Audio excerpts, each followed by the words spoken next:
Kia ora, welcome to Parliament TV. Over the next hour we present items from the TVNZ collection, from archives held by Ngā Taonga Sound and Vision, to remember the politics from our past. In August 1989, Prime Minister David Lange announced his resignation. This report was produced and presented for the Video Dispatch series by Michelle Acourt. Kia ora, I'm Michelle Acourt. It's great to have you here. New Zealand has a new Prime Minister. Geoffrey Palmer took over the job yesterday after David Lange told the country on Monday that he didn't want to be Prime Minister anymore. Mr Palmer has been Deputy Prime Minister for the last 5 years. Like Mr Lange, he's a lawyer and they've worked closely together for a long time. Now that he's taken over Mr Lange's job, we also have a new Deputy Prime Minister. Clarke has made history as the first woman in New Zealand to hold such an important government position. Mr Lange's decision to stop being the government's leader surprised many people because he's played a big part in New Zealand's government for more than 12 years. David Lange was only 37 when he got into Parliament as the Labour representative for Mangere. He looked quite different then, but he made a name for himself as someone concerned about fairness and the rights of everybody. He was keen to get to the top, and people liked his quick sense of humour.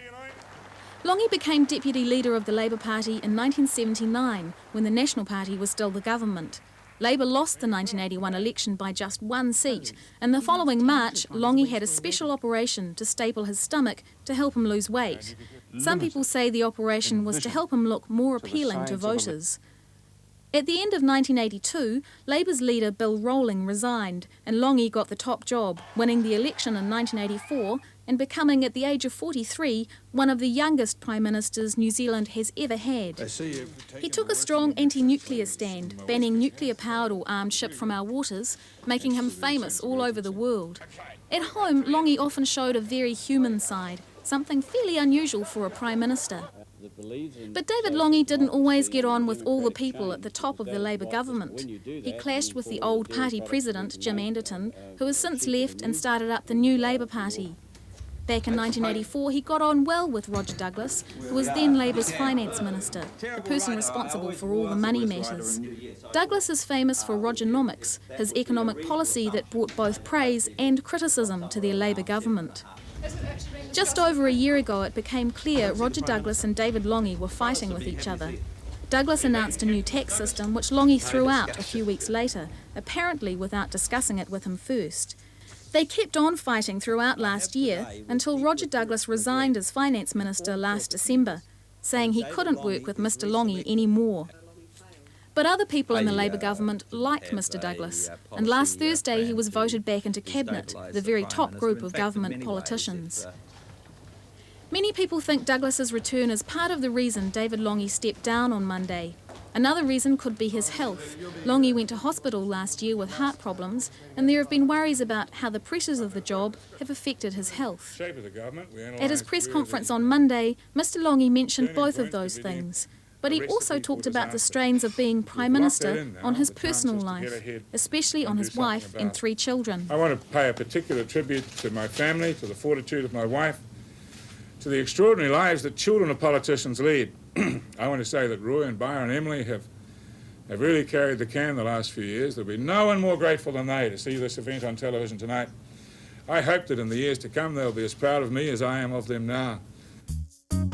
A week on from his resignation, Mr Lange spoke with Ross Stevens for the Frontline programme.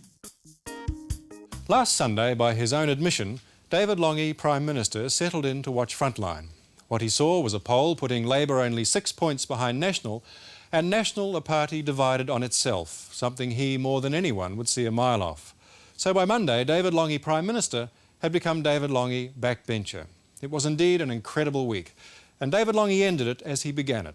Last thing on Friday, on the 9th floor of the Beehive, he was with Frontline. Mr Lange, welcome back to Frontline. You're watching Frontline last Sunday night, and there is something that triggers the final decision. What was it? Oh, an overwhelming confidence that if we hold together, the National Party will disintegrate. It was perfectly plain. You've got the extraordinary pincer-like ambitions of people on left and right in the National Party. You've got sort of implacable enemies fighting within the caucus for their philosophical position. You have a leader bemused in the middle of it, seemingly unable to come to terms with it.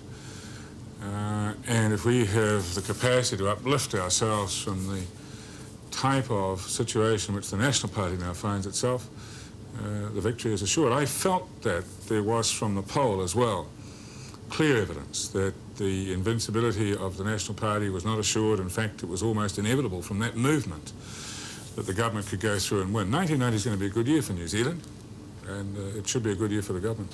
Why then, if you saw victory, did you not yourself want to take the party to victory? Because I was not going to be in that leadership position into the 90s. It was perfectly plain that that was so. Didn't want it. Had been at the forefront of public notice since 1977. Is it a combination of factors, or is it simply the feud with Roger got too much, got too wearing, got too innovating, and that you had enough? We dealt with that. You see, what happened was that by the time the budget got presented, we had locked in a strategy for the government which was different from that which Roger was prescribing. It's as simple as that. Once that had been affirmed, and once I had seen the caucus start to warm to the conviction that that is exactly what the electorate wanted, and they became sold on the budget, then it was time to let a new management come through, and it was also time to make sure that that new management could be entrusted with those philosophies. Did you know who that new management was going to be? I was almost sure who it was going to be. How did you know that? What sort of certainty? I knew exactly who'd be the deputy. And if you looked at the number situation, notwithstanding the enormous regard I have for Mike, it was perfectly plain that Geoffrey had the numbers. Had you indicated that to Bob Hawke during the weekend? No, that's another myth. I never spoke to Bob Hawke over the weekend. Bob Hawke says he had some indication that Palmer was likely to win. Oh yes, I've spoken to Bob for a number of times, and at Kiribati I spoke to him, and I told him of the continuing saga, and I indicated who would be, currently held the numbers within the caucus, but I certainly didn't speak to him and indicate that over the weekend. When you were sitting there on the Sunday night and finally deciding this is the time to do it, had you in your mind the game plan that said Palmer will be Prime Minister, Clarke will be Deputy Prime Minister, and Roger Douglas will be Minister in charge of the Audit Office? No, I had a reshuffle plan before, which if I had not gone, I would have implemented, and there would have been a portfolio responsibility almost exactly to what he's got now. Was there anything in your mind that suggested that Labour under you could not win the 1990 election? No, quite the reverse. I think that I could have gone if I had wished to do so, but it was important to make absolutely certain. And I wanted to be certain of two things.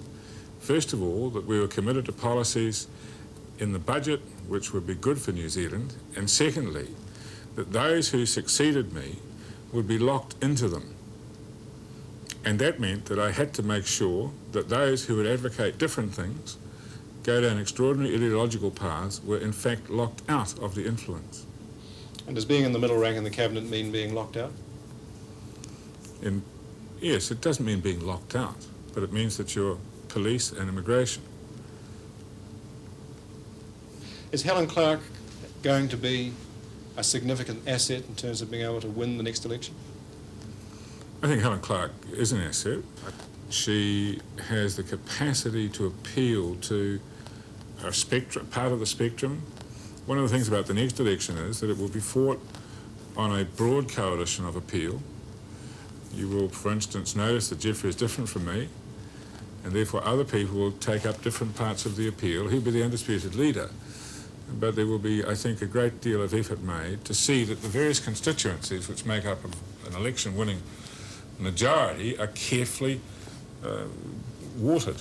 What role do you expect to play in the next election campaign, given that Geoffrey's the leader, but you're the star? No. I won't be the star of the next election campaign. I'll be a sort of a minor comment by then. But as he says, you can eat him alive on the platform. You will presumably have a significant role on the platform. Yes, no, I'm not. I won't go wandering around platforms. Geoffrey will have platforms. I'll be part of the cheer squad. Roger, you said no rancour the other day. I find that difficult to believe. I find it difficult to actually personally abhor and detest anyone. Abhorrence and detestation may not be necessary. How do you feel about it? I sort of feeling quite neutral with that. I'm totally opposed to things he was arguing for, made that abundantly clear. I want to come back, if I can, to the question of why now, why you resigned, and to put to you something that that Bruce Jesson wrote in Metro magazine, which suggested, in fact, that you're not somebody who can sustain something. You're not somebody who can finish something. I think it's completely unfair to ask me to comment on Bruce Jesson, who I have not spoken to in more than a decade. Muldoon said the same thing. I don't wish to speak about Muldoon. But isn't there a suggestion, in fact, that 3 terrific years of Labour, 2 floppy years of Labour, and you quit? There's a suggestion there that a lack of ability to sustain something, to finish something, to see it through. Yeah, that is an extremely facile thing, and you can come up with the thing that I was unhappy at school. That line of absolute crap. Are you happy now that you've quit? Yes. I can see something through. I can actually do something to get the best result for the government and the Labour Party and work it through against all the advice because I had the skill and the judgment and the fortitude to do it. Now, you can ask for these extraordinary drum-beating, self-aggrandising failures to call me one. It doesn't necessarily unnerve me. I bestow on most of them the charity of my silence, and in respect of some of them, I keep the secrets which could destroy them. What's your greatest success? Oh, there's all sorts of good successes. The big success, of course, was seeing people move in the course of this year from being people who dealt with numbers to seeing people who dealt with people. That's the big change. You mean people in the caucus? Yeah, the caucus and the government is actually not talking in number terms, not talking in terms of dispassionate objectivity. They're actually starting to see and care for and be concerned for the people behind those statistics, and that's a great change. You said too that it was time that another personality, or at least that the program, the policy, shouldn't depend continually on a personality, Absolutely. your personality. Absolutely. But in a way, the last election campaign, being as it was a kind of presidential style thing, depends very much now on the strength of the personality. Do you think Geoffrey Palmer's got the strength to be able to make it that way? I think that if you look at Geoffrey Palmer and Jim Bolger, you have to say that Geoffrey is undeniably a more forceful campaigner, a better manager, and one who has a consistent, coherent policy.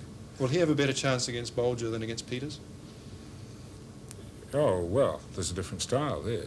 I think that it's very important that people examine Winston Peters and work out what he means for them and their lives, and then work out what that would mean for New Zealand, and good luck to him if he can actually put forward those views without being cut down with his own caucus. What do you think Winston Peters means for the lives of New Zealanders, were he to lead the party? I think he means to...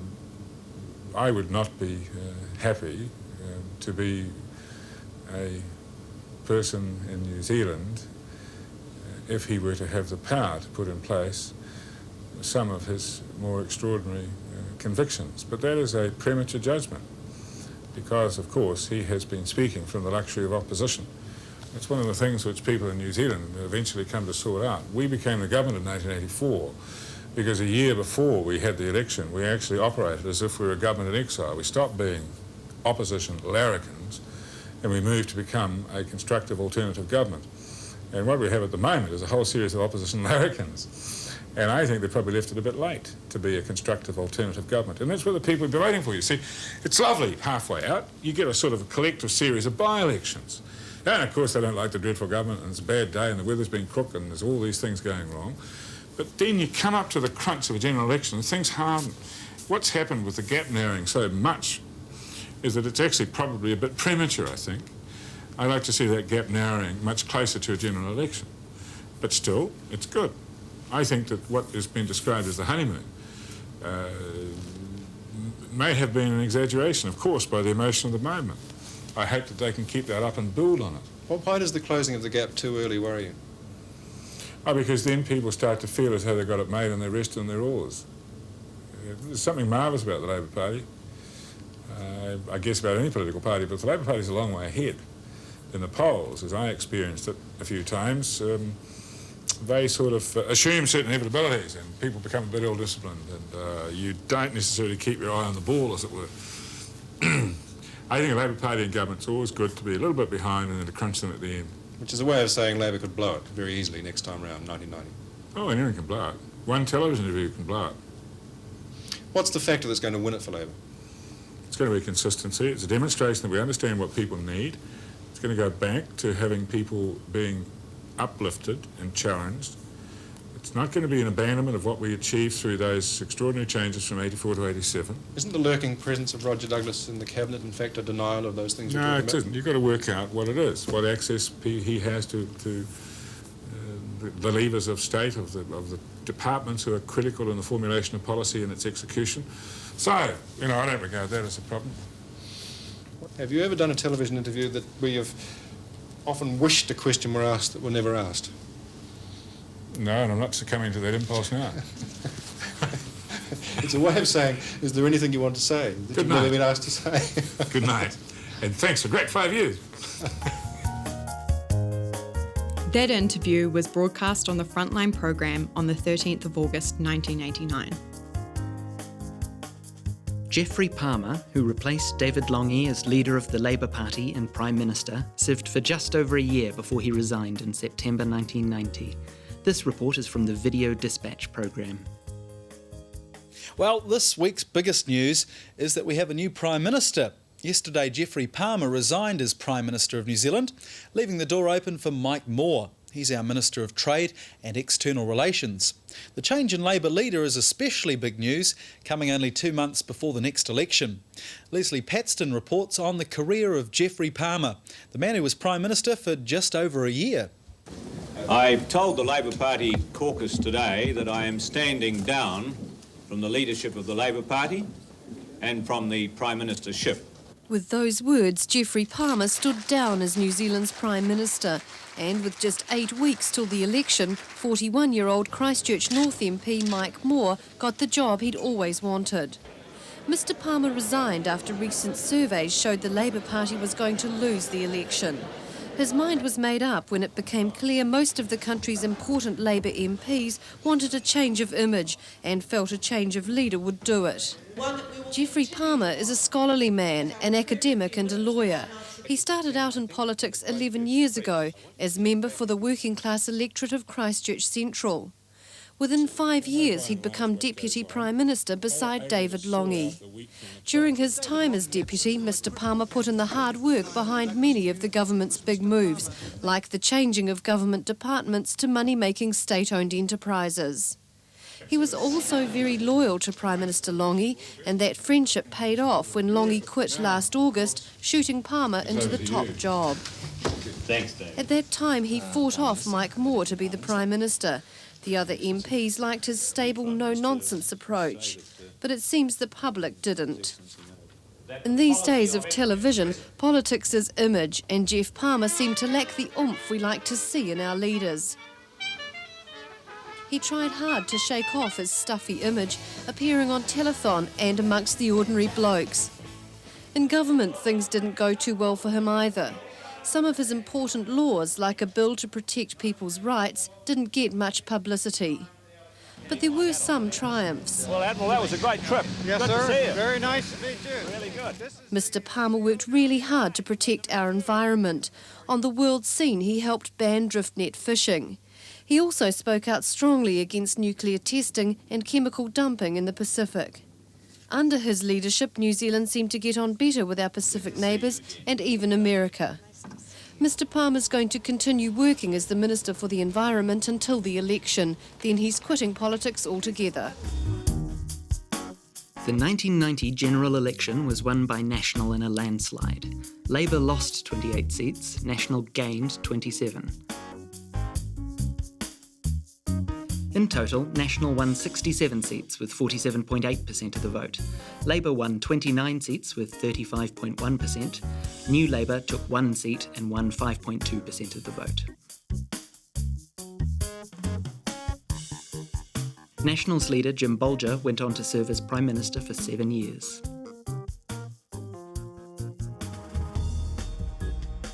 Not all parliamentary resignations follow a drop in popularity. Some are based on principles. Miriama Kamo presented this report for the Sunday programme in May 2004. Who is Tariana Turia? She's been branded a traitor, an anti-Pākehā activist who fuels racial hatred, even a confused bag of lard. Tariana Turia is dealing with the political fallout over her resignation from Labour to become the face of hope for many Maori. Now hailed as a hero and a martyr, Tariana Turia is likely to lead a new Maori political party into the next election. But who is the woman behind the politics? The woman who says she put it all on the line for her people? And is this great granny shaping up to be the kingmaker after the next election? Home at last. It's so relaxing too. The rarely seen private life of Tariana Turia on a Wanganui beach with her husband George and family. All I need to do is fall over. And at Wangaihu Marae, a refuge from her toughest week in politics. Hello. This is Tariana. This is my little Tariana. Hey. Oh, that's a present. You got me a present?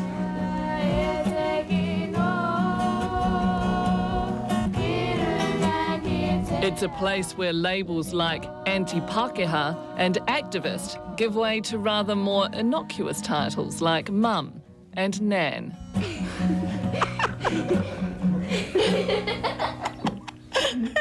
That was lovely. No, it was great. It's a far cry from scenes in Wellington this week. Thousands protesting against the Foreshore and Seabed Bill, a piece of legislation threatening to divide New Zealanders.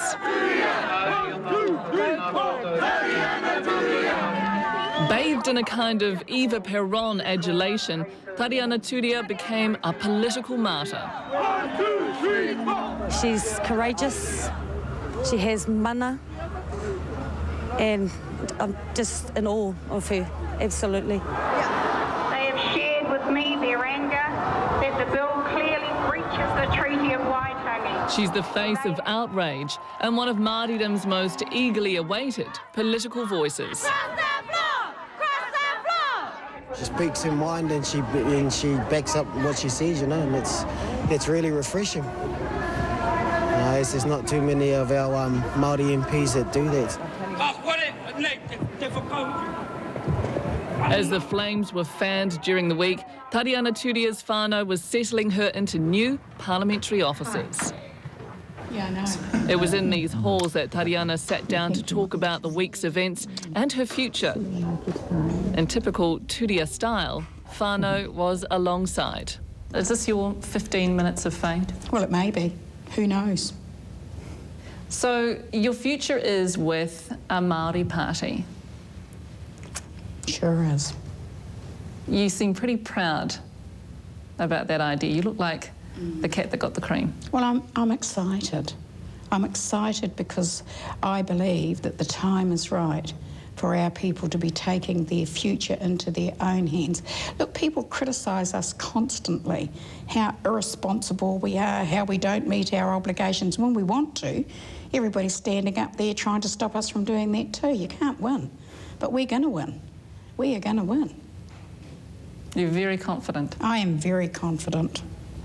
I've got great faith in our people, great faith in them. This is the new Tariana Turia, relaxed and confident, far from the woman who hid in the back seat of the Prime Minister's car just over a week ago to avoid the media. Well, that was the silliest thing I've ever done in my life, to be frank. It was not a good look. No, it wasn't a good look, and I admit that. And it won't ever happen again, I promise you. It actually won you a little bit of sympathy, though, in the end, didn't it? Because people were saying that Helen Clarke did set you up. Well, I didn't think she was setting me up.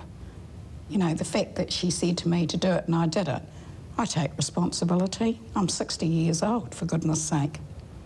I can't see what the big deal is, actually, except that I look stupid. And I won't ever look stupid like that again. You have said that you have been painted in a less than favourable light, that you've been made out to be a bit of an idiot. Well, certainly that's the way the media have portrayed me in the last week leading up to my resignation. It was very clear to me that parts of that conversation were obviously in the hands of the media. She's referring to talks with Helen Clarke about her voting intentions, details of which were made public. Tariana Turia says this was done to make her look confused and weak. Did you vacillate?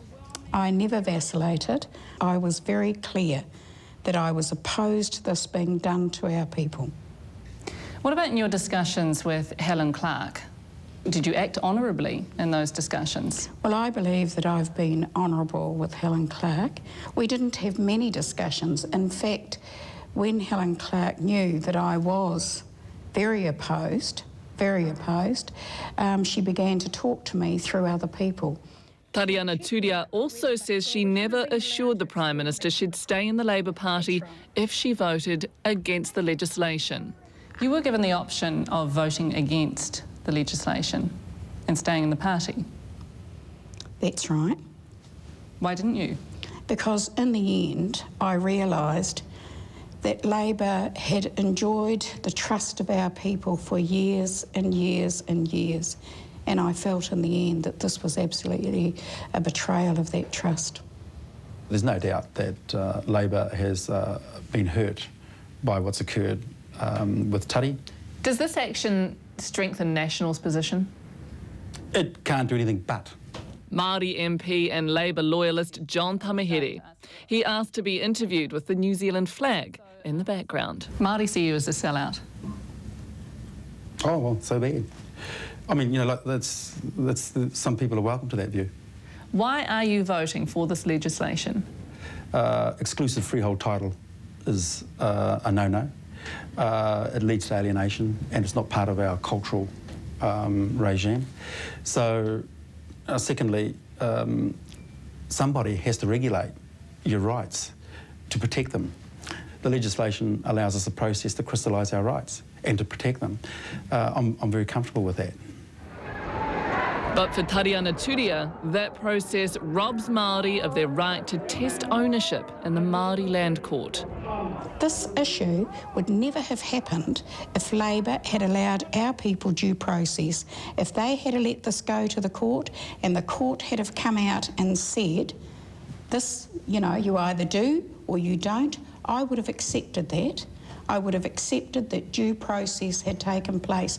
I expect Māori people to be treated the same as every other citizen in this country and be allowed to go to the courts of this land. You know, that's our human right to do that, and we've been denied that.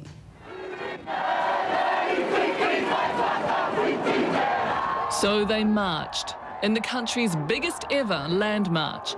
Up to 20,000 converged on Parliament to protest against what they see as an outrageous land grab. The Prime Minister saw things differently. What it is the same old faces, the Ken Mears, the Harawira families, the Annette Sykes, the haters and wreckers. Well, I think it's an appalling description. An appalling description. And I'm desperately sad that the Prime Minister would talk about our people in this manner. When a person feels betrayed, frustrated and hurt, they say things. And she said that. Wasn't a particularly wise thing to say, though, was it? I accept that, but I've said we're all human. I don't know anyone that hasn't made mistakes.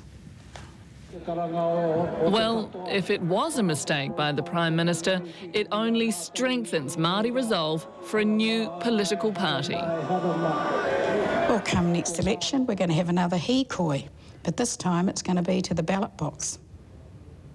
A huge hikoi to the ballot box. And the results of that will be what? That we will win. We will win the Māori seats. She's very confident that she can sweep the 7 seats in the next election. You'd be out of a job. So sad. Yeah. Are you concerned at all? No. I came to Parliament with some very clear views about what I had to do. If I thought that the foreshore and CB legislation was as bad as Tariana would and does, I would vote against it. Is Tariana a better activist or politician in your mind? Oh, that's a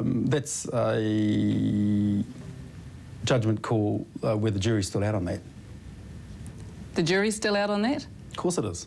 She wants the 7 seats. If she gets them, she's obviously a better politician. Get right. Push him, though, and he'll say Tariana Turia is primarily an activist. It's a reputation built on her first high-profile outing in '95 at Motua Gardens, shoulder to shoulder with Ken Mair. To see Ken Mair jailed for 21 days for saying the karakia in court, that is disgusting. That reputation hasn't diminished after 7 years as an MP, with comments likening European colonisation to the Holocaust landing her in hot water.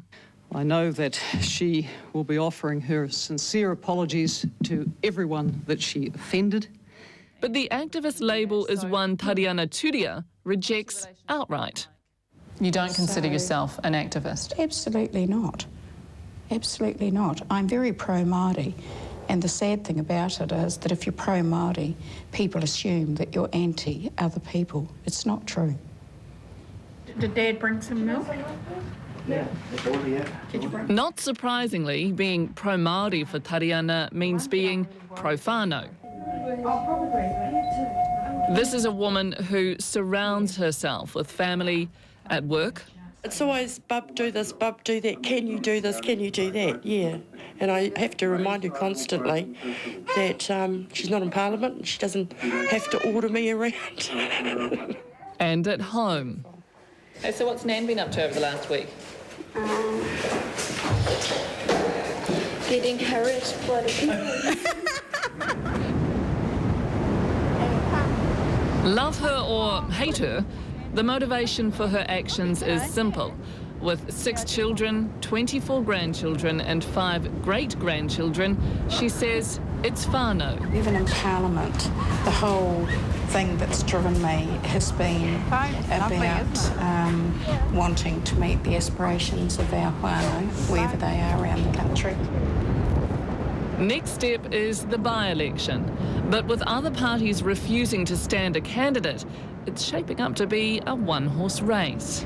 The Prime Minister has dismissed this by-election as a farce and a stunt. Well, you know, isn't that sad that when it's a Māori by-election, it's a farce and a stunt? When it's another by-election, it's not. I think that there are some serious questions that the Prime Minister needs to be asking herself as to why she is reacting the way that she is. There's nothing in it for us to fight a by-election as we start to repair the damage done. So what would you say to Māori? 1975, after the Land March, they got 9 years of Robert Muldoon. So we're looking at a national government after the next election? If we don't wake up and get better informed about where our best interests lay, we're in for some significant difficulties in the medium to long term.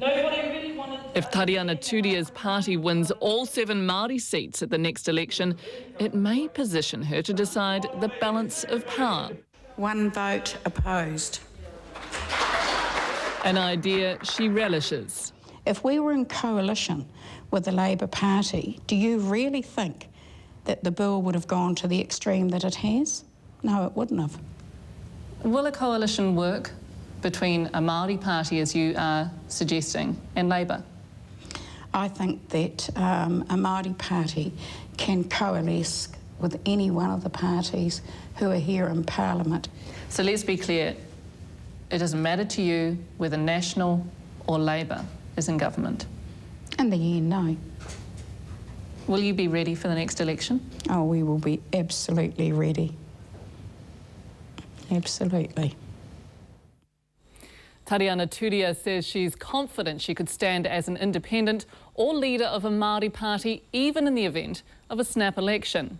The Prime Minister declined to be interviewed for this story, but has publicly stood by her haters and wreckers' comments, and at this point discounts the likelihood of an early election. The Maori Party won 4 seats in the 2005 general election and sat in opposition to the Labour-led coalition government. The late comedian and satirist John Clarke, aka Fred Dagg, was one of the keenest observers of Parliament and politics on both sides of the Tasman.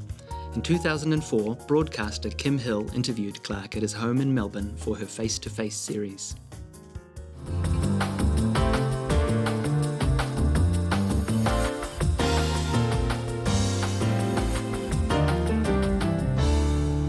Good evening. In the early 70s, he donned a black singlet, shorts and gumboots and told us we don't know how lucky we are, mate. John Clarke has been referred to as the man who invented humour in New Zealand. Well, it's nearly 30 years since we lost him to Australia. Of course, the Aussies, as they do, embraced him as their own. John Clarke invited me to his Melbourne home for a chat. So here you are, a national treasure living in a leafy suburb in Melbourne, all thanks to some guy in a singlet and gumboots. For the people who've grown up since Fred Dagg was famous, who was he? Yes, there are many of those. Sadly. Well, yes, it's tragic. Fred Dagg was a character which I did principally on New Zealand television between 1973 and 1976, perhaps, 77. It was a character I'd been mucking about with for years and had done on stage previously. But in the history of New Zealand television, there was this brief moment after many thousands of years of having an NZBC but no New Zealanders on it who weren't wearing dinner suits and reading the news and pretending to be from England. There was this brief weakness in the opposition backline through which a number of us sprinted. And any gumboots? Yeah, well, in gumboots in my case, because I had this kind of rural persona, and he dressed in a black singlet and a hat that my sister had given me and some gumboots and some shorts that were ripped off long pants that I found in the wardrobe department, and he spoke with great confidence on a range of issues. In very much the same voice as you're speaking today. Possibly. Yes. Yes, for the good and sufficient reason that I was doing a character that I could slip in and out of quite easily, because I, at this stage, hadn't worked out the supreme significance of writing, and I was probably making it up as I went along to a great extent. And this went on television when there was only one television channel in New Zealand, the NZBC. It was black and white. Everything was shot on film. There was no videotape, so nobody could record anything. So if they liked it, they told one another. So, and the story grew in the telling. Well, yes, the thing becomes much better than it actually was because of the affection that it's imbued with as it goes. Yeah. And people would say, did you watch television last night? And if you said yes, you knew that you'd both watched the same thing. That's right. How wonderful. So that happened, and then and you couldn't make a living doing that because you got paid $30 a time to do it. So you had to do records and stage shows and other things, which was all hilarious and very good fun. But by that stage, the thing got quite broad, and I was a mainstream entertainer. So I had a bit of a stock take and thought, do I want to be a mainstream entertainer? That's actually not where I thought I was heading. And I've had a great time doing this. Perhaps I should now refine this creative bit over here. That's the bit that actually interests me. So in a nutshell, kiddies, that's what happened. And so you concentrated on the words rather than the performance from thence on? I did. I've always enjoyed performing, but I liked the words and the performance to be able to be, as it were, hidden behind one another. And I also rather like the idea that I come from the audience, and I always rather liked the creative act of watching something that wasn't doing all of your work for you. So I grew up watching, take Peter Cook and Dudley Moore, for example. I would watch them, and they would be funny, but part of the funniness was in you as you were watching it. You would the business of getting it was a particular joy because it really didn't have jokes in it. It wasn't jocular, comedic stuff. It was a bit more cerebral and a bit more subtle. And that appealed to me a great deal. And I think New Zealanders do that as well as anybody. So to me, this was a marriage of all sorts of things. Do New Zealanders do it as well as anybody? I mean, we have a reputation, a sort of self-imposed reputation of not doing comedy. Well, I think New Zealanders do comedy. I mean, some of the funniest people I've met in my life have been New Zealanders. I mean, the people who influence you in this life are very often people who famously do it. I mean, like Peter Cook and Dudley Moore and Milligan and people like that in my generation. But the people you know are a great deal they influence you a great deal more than the people you don't know. So a lot of the people who influenced me are very, very amusing New Zealanders when I was a kid. And is it the same sense of humour in Australia? I think it's pretty much the same sense of humour everywhere. That kind of laconic thing? Yeah. Oh, really? Everywhere? Yeah, most countries will tell you that the defining characteristics of their humour are that it is laconic and understated. Happens in England, happens in Canada, happens here, happens in New Zealand. Lots of people say that. It's what they say about sort of backwoodsman stuff in the States. And so I think most countries do it. And now and again I've done something which has travelled internationally, and people get exactly what they're supposed to get in various different places. Like the Games goes to the States and Canada and works well. Books, a couple of books I've done have gone to places. I get letters from people that get it. And they get stuff that's very much out of your childhood, for example, but it goes into their childhood, so they get it. One of the incredibly cerebral things you've done is the complete book of Australian verse, updated. And you take very famous poets and you write in the Australian colloquialisms, but through their voice, like you're channeling them. And it's very funny, but it's very clever. It's very cerebral, isn't it? Do people get that overseas? People get it. I mean, that book's been released in Britain, and yeah, people get it. It's and there are lots of other people doing that. I mean, everybody comes from somewhere. So Dylan, if you read Dylan Thomas, you're reading about this stuff that comes out of this boy from Wales. So. Yeah, I think people have... These things resonate against different people in different places for the same reasons. But the other thing is that internationally, Australia's got a big voice. Like, people have an idea of what Australia is and what an Australian is, mate. But New Zealand, you know, it's below people's radar, don't you think? Oh, no, I think people Despite know. your best efforts of Fred Day. No, I think people know... I remember when I went to England in 1971, saying to people there I came from New Zealand, and now and again you get someone who thinks you've said that you come from part of Holland or something. But by and large, they not only have an idea of who New Zealanders are, but they like their idea of who New Zealanders are. So you go okay. Welcome back. I'm talking to John Clarke. I'll give you an example. I beg your pardon. Carry I'm on. talking to Kim Hill.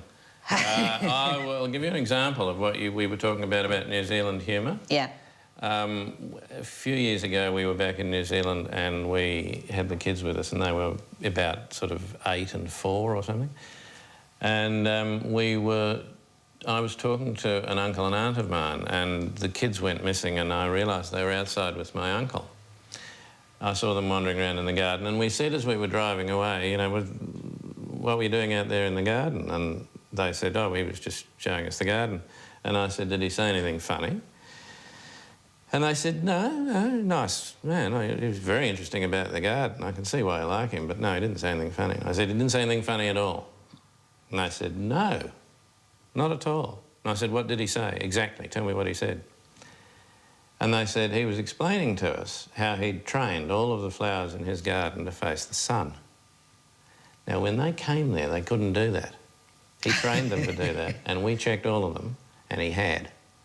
There was even a plant that was round the little corner, and its head was right round looking at the sun. And I said, but he didn't say anything funny, and they said, no. So the thing there is that it's not a joke. It's a bit of lovely mischief, and you do in accepting it, you do the rest of the humour in it. But because they didn't know at this stage that he was having them on, they didn't quite get it. So what I mean is there's an act, a creative act on the part of an audience in getting stuff. And you did the creative act. And they love doing it. So and they thank the thing they're getting. How did you learn that? Because that's a very subtle it always thing. appealed to me. I grew up listening to radio in New Zealand in the 50s, and there were people on it who... I was always interested in funny stuff. Even bad funny stuff interested me. What other things make you laugh now? Well, all sorts of things make me laugh. But I don't try and do all of the things that make me laugh. Like, I'm not very visual in my stuff, for example, with the exception of not doing anything visual. I'm not very visual. There's a surreal kind of thing that I'm interested in that doesn't have me doing pratfalls, but I've always laughed at those too. I laugh at anything that's funny, and I take my hat off to anyone who can do it. But the thing that's always interested me is the bit where the audience picks it up and runs the rest of the journey with And you it. know when they've got that? Yeah. Must be hard on television, And though. it's very risky, but you learn to, I don't know, trust yourself or something. Maybe you need to be very clever to make people laugh. How did you... Well... Have you taught yourself? Well, I don't know how... I don't think I'm terribly clever. I just think I'm like anybody else. But I did have a very...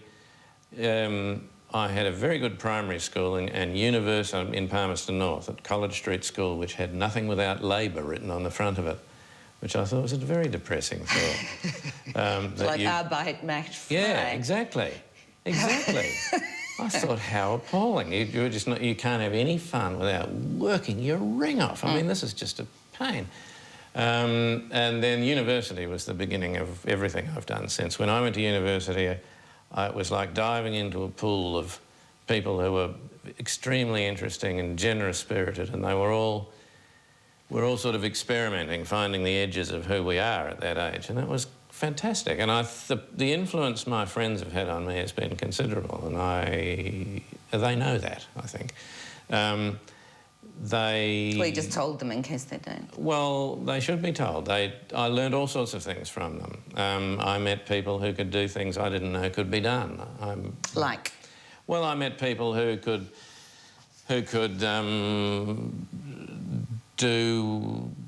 paint and who could sing and who could play instruments and who could speak languages and who could sit me down and explain Peruvian history to me and who could just do stuff I had never heard of or had heard of but hadn't done because it wasn't rugby or whatever dumb thing was being taught. And at that time, what could you do? What would people have said of you? I've no idea. I would say that not much I could do. I would say that I was interested in everything, but on a very steep learning curve, and grateful to be there. It was the beginning of my life, I think. And so you acquired a lot of knowledge about a whole lot of stuff. I did. I wasn't a very interested scholar, it must be said. Although I received great kindnesses from some of the teachers there who took me aside after they'd seen me in a couple of shows and said, "Oi, discovered what you should do." Leave. Yeah, get out of here. No, and that's another thing I should say. I've had a lot of kindness from a lot of people in the business and outside it all my life. But I was very interested in learning the things I did learn. I don't know quite what they were, and I'm probably not the person to ask. I'm not maybe a very good assessor of that. But it was a marvellous time for me, and a lot of the things that I have done since come from that time, from interests I discovered in myself at that time. Do you ever get bored? Very seldom get bored. No, I'm quite happy to do nothing. I can switch off, but I don't very often get bored. What's doing nothing for you?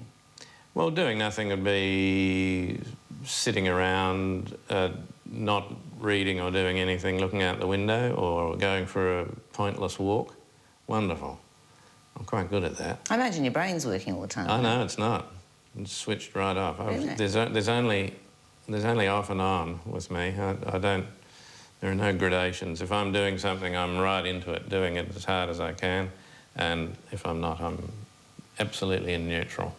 Nothing going on at all. That's very satisfactory, because these days we're taught that we must always be busy. We must always be productive. Yeah, well, no, I don't think I am. I think there's a bit of fallow. I've got a fallow gene.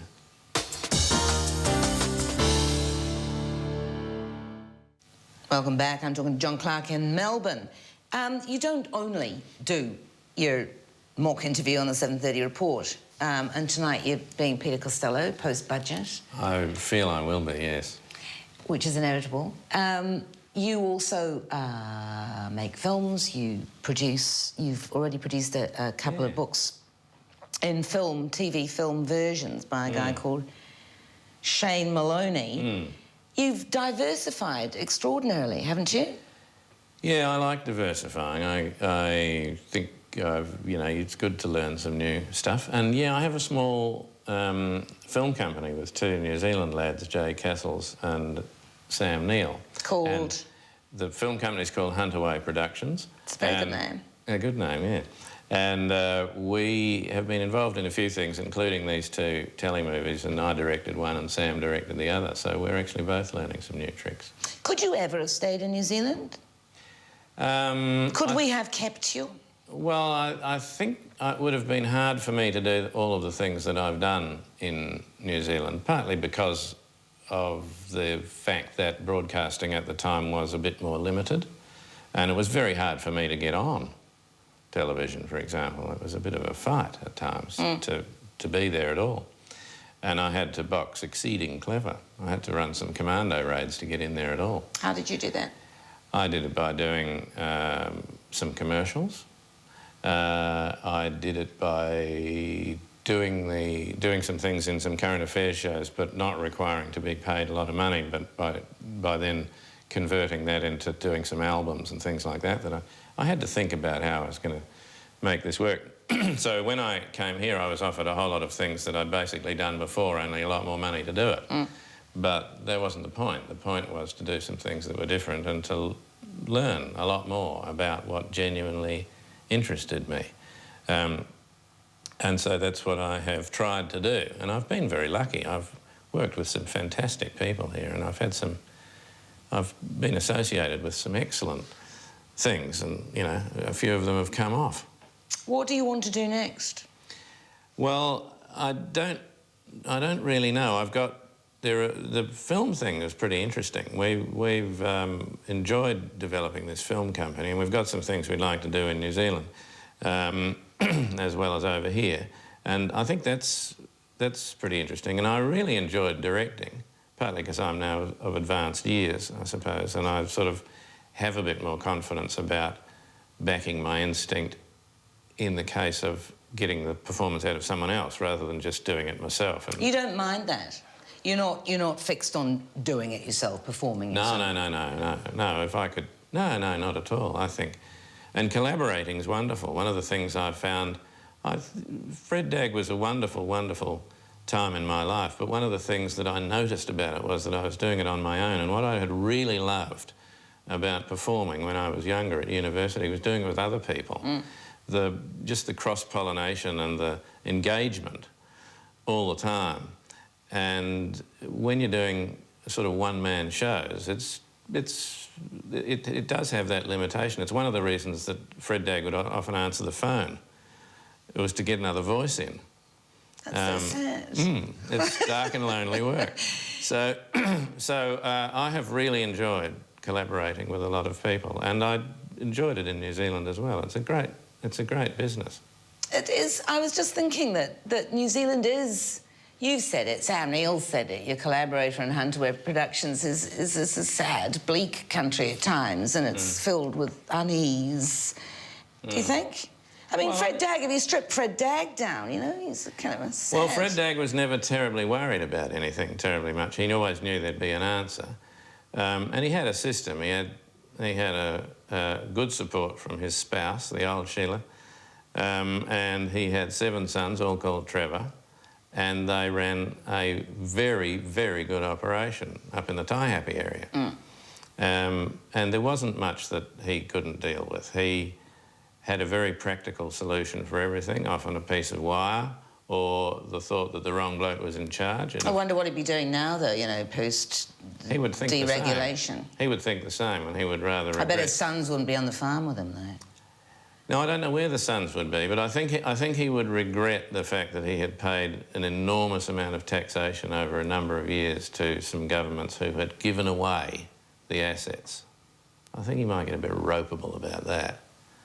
I think he might go to Wellington and do something about that. I think drive a tractor up the steps of Parliament, perhaps. I think he might perhaps. think that was very close to theft or stupidity or something. Did you hear about that? We had an MP that drove a tractor up the steps of Parliament, yes. Yeah. Got into a lot of trouble about it. I think it's a better idea to say you're going to do it than to do it. Yes. The power of suggestion, I think, is better than the actual massy. Don't you ever want to come back to New Zealand and storm your way back onto the airwaves? Well, I'd like to go back to New Zealand, and I've got myself involved in these very regular things, which makes it hard to go anywhere. And they need to be regular or they stop working. And I've always thought I was in, you know, the bottom right-hand corner of the world. I mean, I've travelled in the rest of the world enough to know that this is where I like being. And I don't think it would much matter to me where I was living as long as I was happy in my work. I'm lucky enough to do for my work something that really is where the roots go in the ground for me, and I don't think it much matters where I am. I'm happy here, but I loved it when I was doing Fred Dagg in New Zealand. It's just different.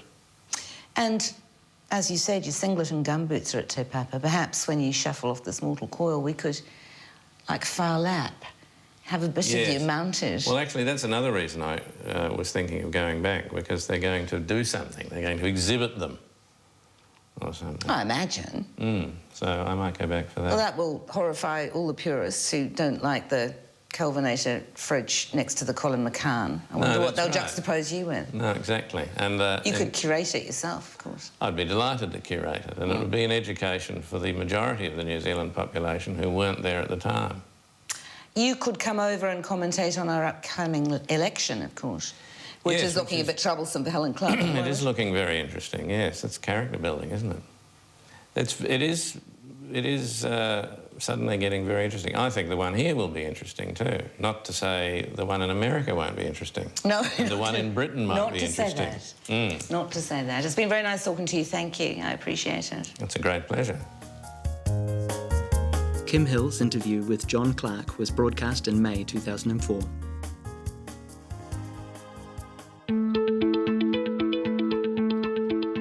Kia ora mai no tātou. It's the day before International Women's Day. We have invited some of our past colleagues here to receive these amazing camellia brooches. We've done that to honour them and to honour the legacy of our suffragists. And today's theme, which we are launching, is her story, the gathering of all ex-women MPs to talk about their time in Parliament. We have two very special former members of Parliament with us today, the Honourable Fran Wild, who's also a Dame, and Professor Marilyn Waring.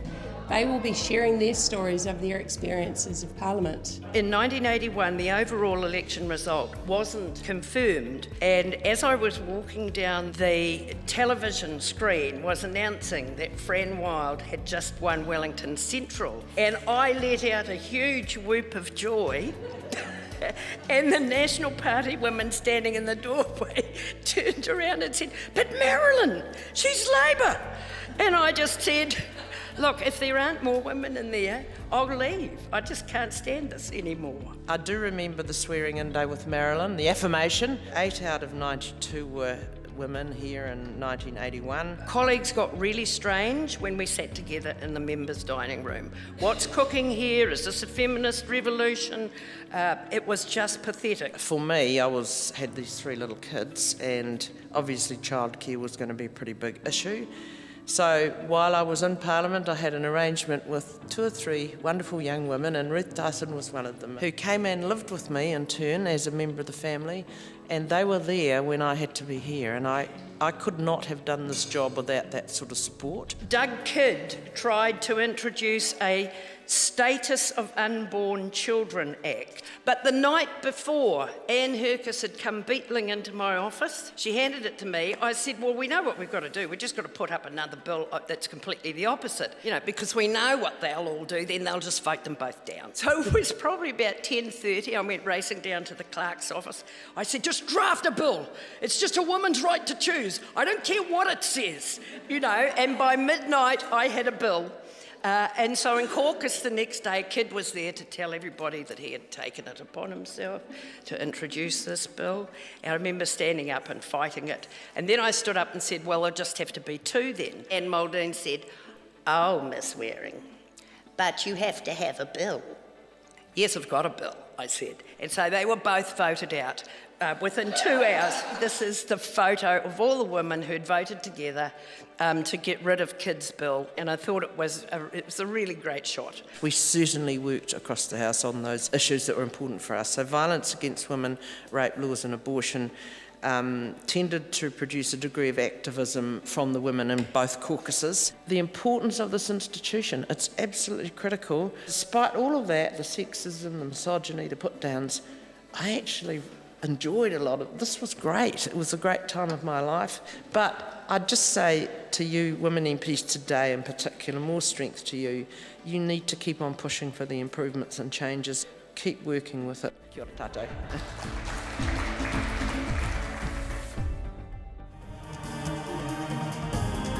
For some contemporary insights into the workings of Parliament, you can view a collection of short videos from the Spotlight on Parliament series. Just head to the New Zealand Parliament website at www.parliament.nz.